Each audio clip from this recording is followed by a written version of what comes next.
Bonjour et bienvenue dans Région Sud Terre de Jeux. Aujourd'hui, nous sommes aux Ors pour le championnat de France de ski alpin élite et nous allons rencontrer l'organisatrice Laurence Legros. C'est parti! Bonjour Laurence. Bonjour Emma. Alors Laurence, vous êtes la coordinatrice de ce grand événement. Oui, tout à fait. Je m'occupe de la coordination de l'organisation des championnats de France. D'accord, et vous êtes aussi secrétaire du SCOS, le ski des Ors. Oui, donc le SCOS, c'est le ski club Les Ors Crévoux-en-Brunais. On est tous des bénévoles, il n'y a pas d'employés au sein du club. Et je suis la secrétaire du club. Donc chaque année, une station est sélectionnée pour l'organisation. Oui, tout à fait. Donc on a postulé, nous, le club, il y a 2 ans environ. Et puis après, il y avait d'autres stations qui avaient postulé également. Et la Fédération française de ski nous a choisi comme lauréate pour l'organisation de cette année. On est très fiers et très contents. Et ça faisait longtemps que les Ors n'avaient pas été sélectionnés. On ne l'avait jamais fait jusque-là. C'est un vrai défi d'organiser ces championnats. Ah oui, c'était une grosse organisation, il fallait tout prévoir, que ce soit les hébergements, les pistes. Et puis donc moi c'est vraiment la coordination générale avec l'aide et l'appui de 2 mecs extraordinaires, donc Jeff Hermite et Raph Wagnan. Sans eux la piste on ne pouvait pas la faire, il fallait vraiment des grands techniciens pour savoir comment travailler la neige, comment la préparer à la perfection et ils ont fait un job du tonnerre. Donc allons voir tout cela en images.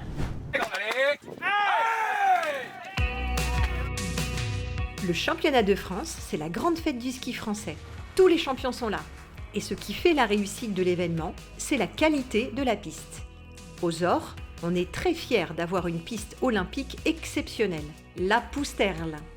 Bah oui, en effet, c'est une très belle piste. C'est vrai qu'elle est très complète. Il y a des beaux murs, des belles pentes, des mouvements de terrain aussi, des portions plates où il ne faut pas faire d'erreur avant ces portions pour conserver de la vitesse.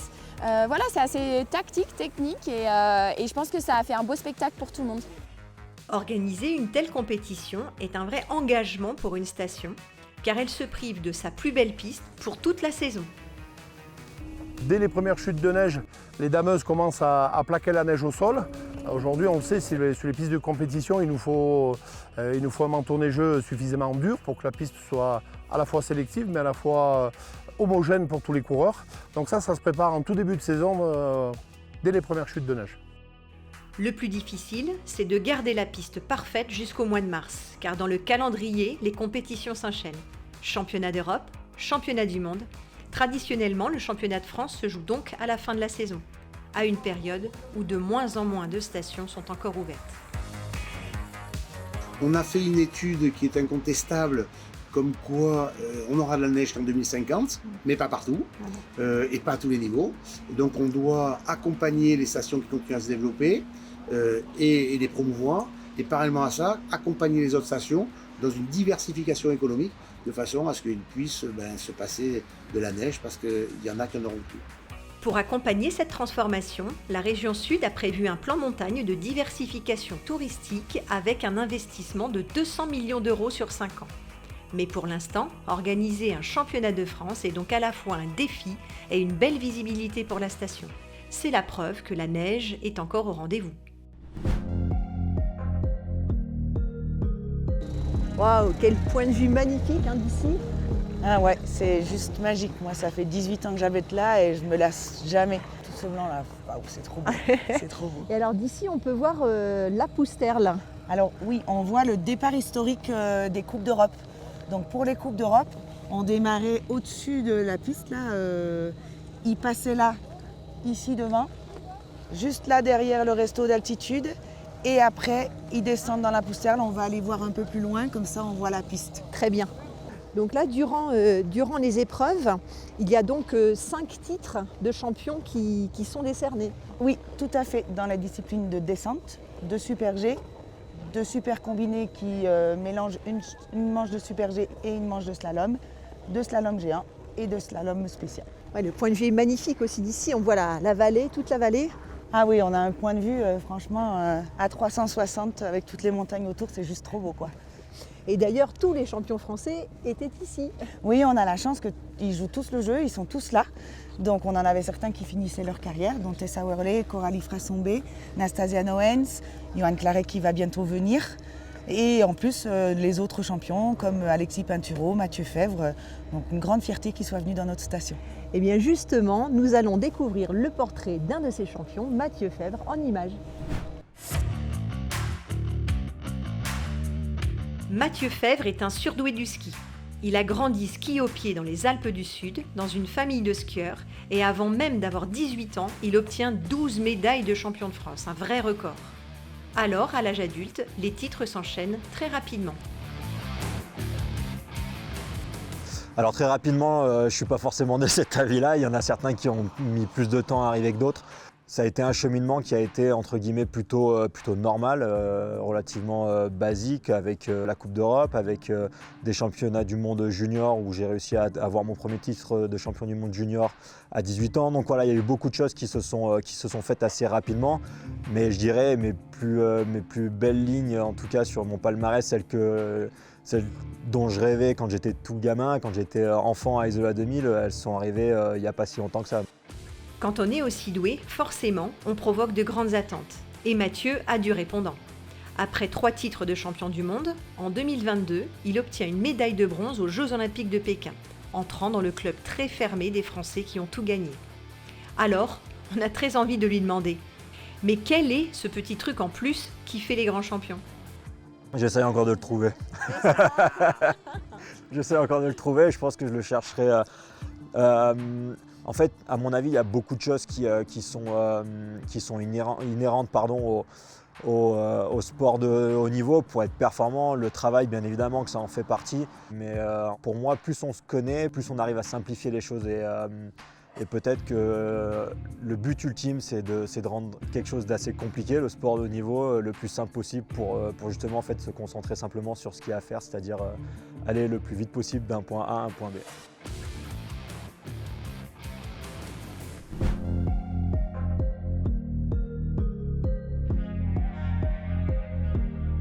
Donc on l'a vu avec Mathieu Fèvre, le ski français est une grande famille. Et d'ailleurs, on a pu voir votre fille sur les pistes. Oui, tout à fait. Elle a fait les championnats de France. Donc elle a fait le Super G, le géant et le slalom.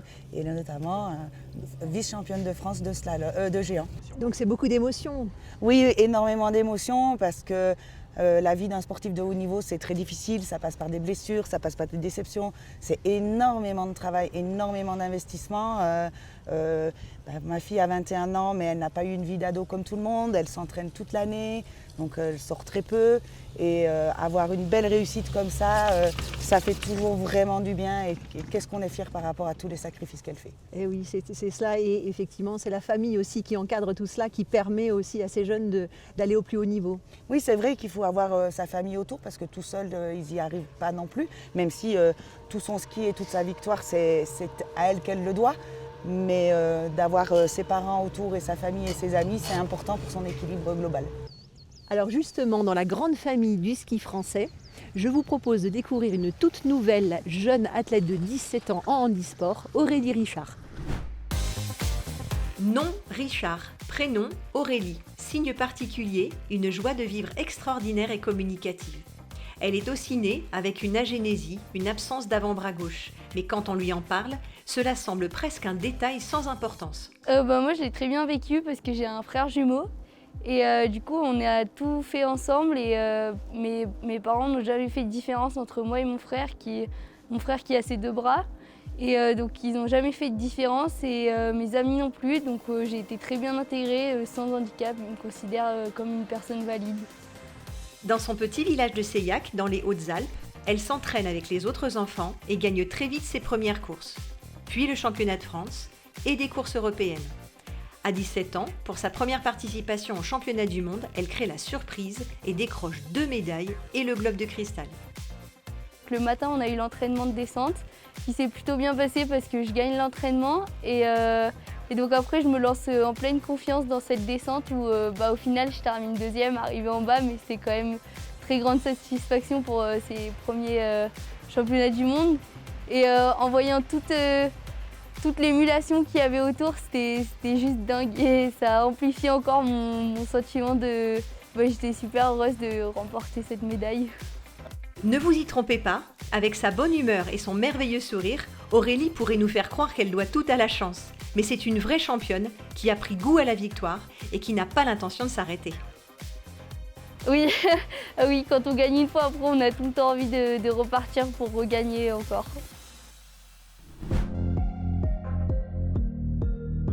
Alors Laurence, on a pu vivre de grandes émotions tout au long de ces journées. Oui, jusqu'à présent, ce sont vraiment de magnifiques championnats de France avec nos champions et vraiment notamment Tessa Worley qui met une fin à sa carrière magnifique, qui nous a fait l'honneur d'être avec nous.